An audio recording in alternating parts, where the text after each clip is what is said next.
Galera, boa noite. Comprometido para vocês, né? A gente vai trabalhar um pouquinho aí da filosofia medieval, pelo menos a introdução, né?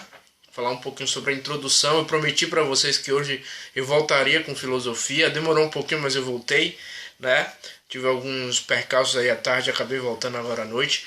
Mas falar só um pouquinho sobre o contexto do surgimento da filosofia medieval. E aí, a partir da semana que vem, a gente adentra de fato nas duas principais filosofias medievais, que é a patrística, que é a primeira, e a escolástica, que talvez seja uma das mais cobradas aí por Enem, né?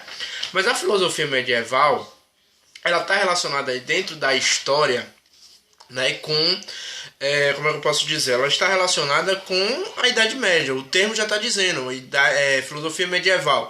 Apesar da patrística ser uma filosofia que surge até antes da Idade Média, cronologicamente falando, mas já é uma filosofia que se identifica muito com a filosofia da Idade Média, porque é uma filosofia que surge na igreja, né? A igreja, como todos nós sabemos, a igreja católica, ela é a principal instituição da Idade Média, né? Todo o glamour, toda a influência que a igreja tem e ainda tem, surgiu na Idade Média, né? Isso tudo se consolidou na Idade Média.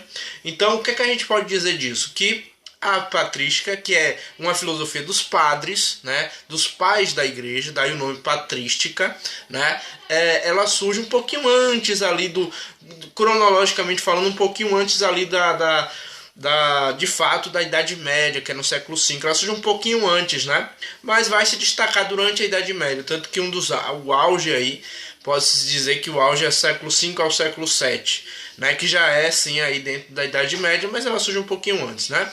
Então até alguns filósofos tentam colocar como uma filosofia da antiguidade, mas ela já tem as ideias da Idade Média, que é a ideia da Igreja Católica. Ela surge junto ali com a Igreja Católica, certo? Mas só falar um pouquinho hoje sobre o contexto desse surgimento, certo?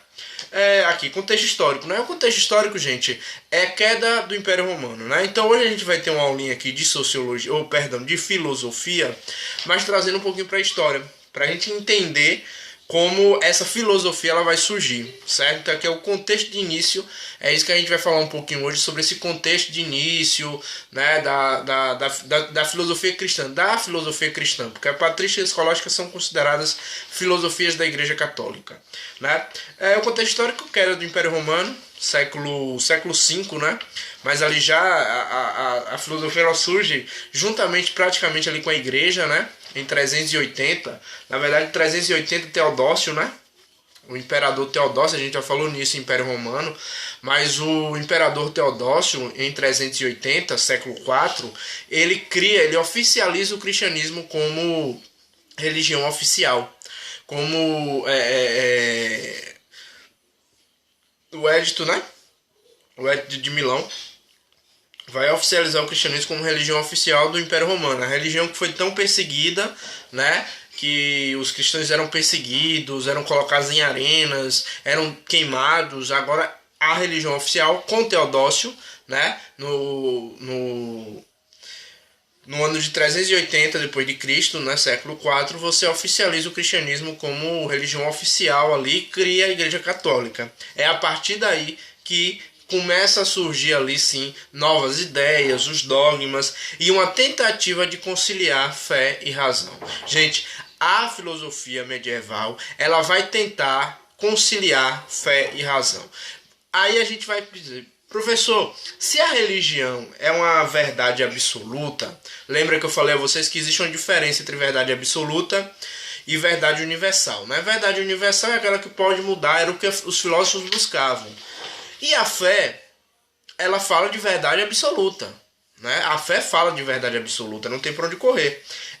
A gente fala de uma verdade incontestável. A religião ela não foi feita para ser contestada. Ela foi feita para ser acreditada, para se ter uma crença e não para se contestar. E por que então? Por que cargas d'água a igreja vai precisar conciliar a fé e razão?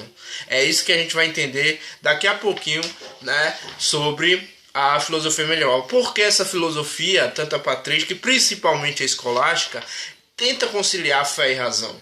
né? Qual a necessidade da igreja, né, de conciliar, de ter a razão imbuída nisso aí? Por quê? O porquê disso? Já que religião é uma fé absoluta e que não precisa dessa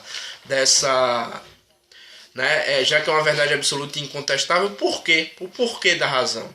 Vocês vão entender isso no próximo videozinho que eu vou trazer para vocês, o motivo e um pouquinho mais sobre os contextos ali do surgimento da igreja e com isso o surgimento da filosofia medieval, beleza?